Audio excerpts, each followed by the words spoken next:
Hey everybody, this is Perch. Well, all through the last couple weeks or so, there's been a lot of chatter in my inbox around Marvel and DC working together, and people had come to the conclusion, I think, that we were going to get more crossovers. There's some comments made years ago by I don't know, a handful of creators saying, what needs to save the industry is a big Marvel DC crossover. Now, for what it's worth, and I'll actually drag out the old sales numbers and do that again.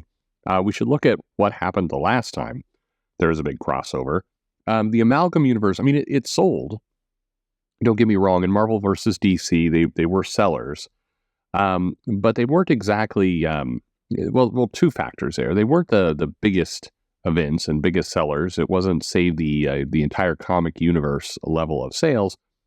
Also, because of the complexity of just these two companies working together amid the trade paperbacks and a lot of the, after effects and other markets that could the comic could sell to in trade and omnibus form and other things were impossible. Well, largely until now. So the truth of the Marvel and DC are working together rumors has come out, and basically they are going to reprint the omnibus of Marvel or DC versus Marvel. Oh, DC getting first billing. How about that? It is bringing together 1976's fight between Superman and Spider-Man, the 1995 Darkseid and Galactus, the Batman and Captain America from the 2000s. And so we're finally getting the DC Marvel, the Amalgam Age Omnibus as well, which is back from the 1996 Amalgam universe. It is a reality that we'll see all the different kind of mashed up characters from Logan Wayne, Dark Claw, Clark Kent, Super Soldier, the Bruce Wayne, Agent of S.H.I.E.L.D., Iron Lantern, etc. So it was basically these, the premise behind this event. Yeah, if for a quick snapshot, there were these two brothers, and they became Marvel and DC, or they embodied Marvel and DC, and they became aware of each other, and then decided in classic fashion to set the characters against each other. And there was, reader votes would determine kind of who would win these battles. And because this battle was, couldn't be solved, basically, because, it's comics, so you can't have one officially win, then that merged the characters together. We got more stories. So, I think what's funny about all this is if you look back on the best comics of all time, and you see people's different lists, you rarely see these Marvel versus DC crossovers or these books show up anywhere. It's not to say they were bad. In many cases, a lot of these books had some pretty big name creators. We had George Perez, we had Dennis O'Neil, Walt Simonson, John Romita Jr., Chris Claremont, John Byrne did stories. So there was lots of pretty big creative talent on these titles, but they never show up as really anyone's top favorite book. So, and with good reason. At the end of the day, there's very little that can be done with these titles. They have to kind of straddle the line between, who's going to get more attention, Marvel and DC. So, it's really just kind of fan service. Like I said, I've never seen any of these books show up on anyone's best list, and even years and years in the comic shop, people didn't talk up these books as like, oh my god, you'd get fan betting of like who could win, Superman, Hulk, etc. But when the companies came together to do this, I think a lot of the readers just kind of knew in their heart that it wasn't able to go anywhere because at the end of the day, you could only do so much, and you couldn't declare an actual hard winner. Even these battles, like they'd have Flash fight Quicksilver and everything else, but the battles were all set up a little bit to kind of let both companies save face. That was the point. You didn't want to have a clear victor. It did bring us that very classic love-struck romance between Jubilee and Tim Drake, which, they're probably not going back to that. Which brings up a good point. None of this is going to reprint, or not reprint. It's all reprints. None of it is bringing new material to the table. This is reprinting old comics.